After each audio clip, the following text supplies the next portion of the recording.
As a cheesemonger, you often get asked when is the best time to eat a cheese? At what point in its life cycle should I be enjoying something, for example, like Baron Bigod or Brie. So I went back to Fen Farm Dairy and I sat down with a range of different age profiles, and I heard from Johnny and from Mark, the head cheesemaker there, and we were joined by Hannah, who is the new head of e-commerce, a new member of the team at Fen Farm Dairy, to find out when is the best time to eat Baron Bigod. That's a fourth, so 6 days old. That's a 2-week cheeses, which is the 28th, 2-week cheese. That's, which one was that? With cheese tasting, different age profiles of Baron Bigod, which we do every week of the year, like clockwork. We always taste cheese. Hannah, we're going to talk about Baron through maturation, from the day you make it to the day you eat it. He's actually only made yesterday, so he's only just been salted.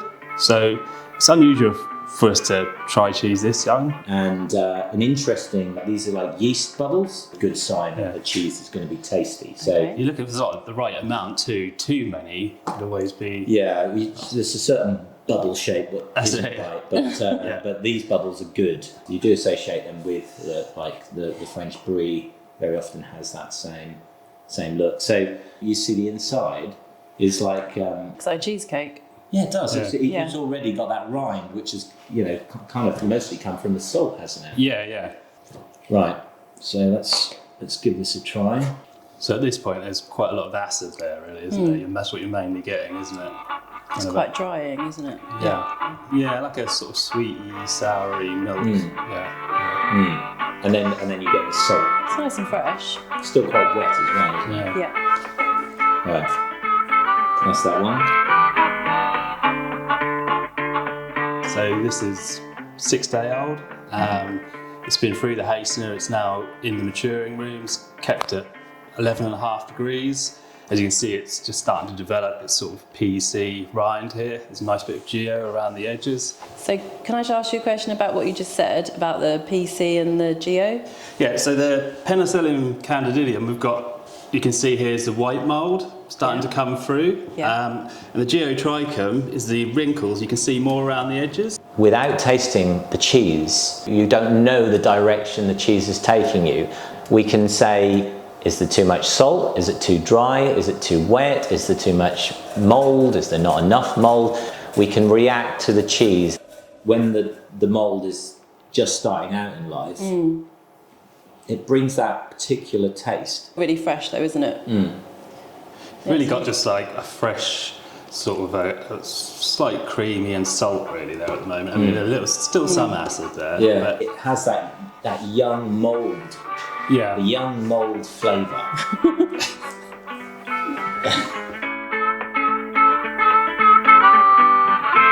So this has finished its time in the maturing rooms, and these will be being wrapped this week. Already, I can tell you it's not over-salted.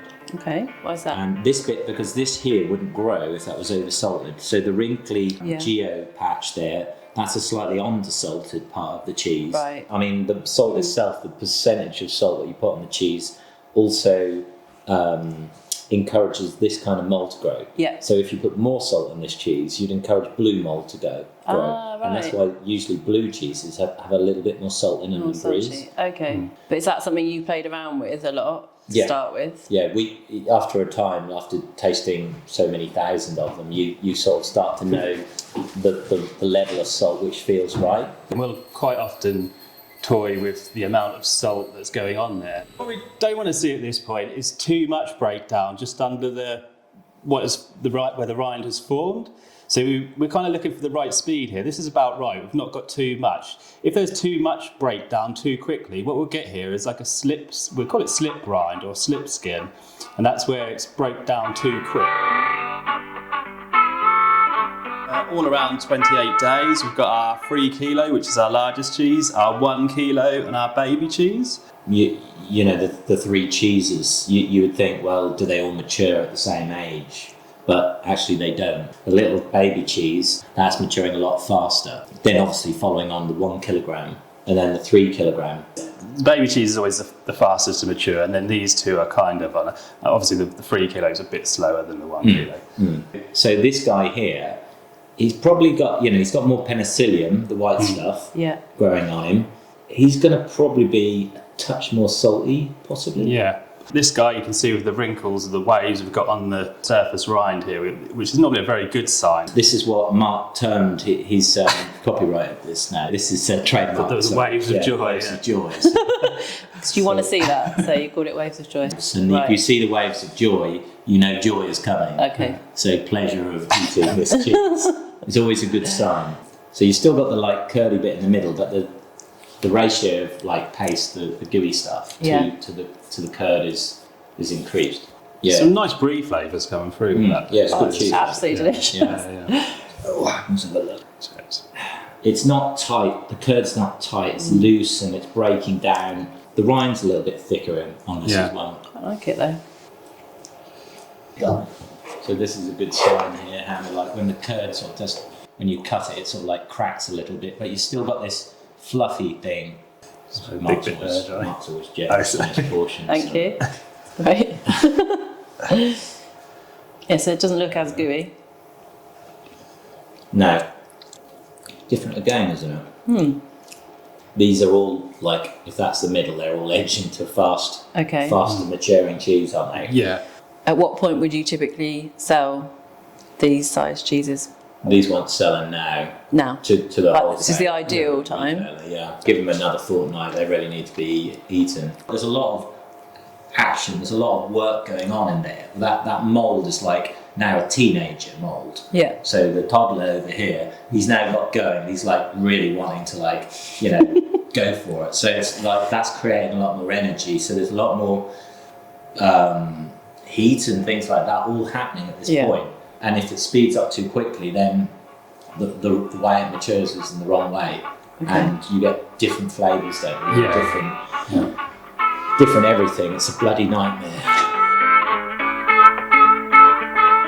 You've got to buy this and have it in your fridge for about 3 days. Okay. So This has probably been in the shops for a while now. This is the sort of peak of its maturity. It's if anything, it's slightly more than that. You've got cheese maximum goo. Yeah, we've done it. We've ramped up the volume on goo. Need a spoon. How different they're having some room temperature of the cheese. This is the star of the show. It's a crowd pleaser. It's delicious. The goo, possibly the cheesemonger's worst nightmare. Yeah, for cutting it and wrapping it. Yeah. But it does look good. This guy has been left out to room temperature. Yeah. We've deliberately done that. Yeah. So this would be how you'd want it on your table at home. Yeah. Not when you're cutting it in a shop. Bit of bread and Yeah, I know, it's delicious. Just to sort of a special wild treat. card we've brought along. Okay. So we don't normally get this fella out, do we? This is the Black Baron, which is about 2 years old. Oh, yeah, well, that to me is full of ammonia. So the French would mature this cheese on for well over a year, and then they would eat it with black coffee. Okay. To go together. So I've never done this before. So it is a thing in France, you can buy Yeah. So Brie Noir. if you're really into your cheese, and you've probably lost most of your taste buds from it, then this is what you need. This is what you need. So I say I'll just take a little bit off the edge here. The consistency is it's like fudge, isn't it? Yeah, it's gorgeous. So you don't sell this to anyone at the moment? just special guests. Yeah. Actually, the inside looks a little bit, like one of those roasted chestnuts. Oh yeah. I notice you're handing out smaller portions of this one. You can have this piece if you like, but you'll have to finish it. We're ready for the challenge. Go for it.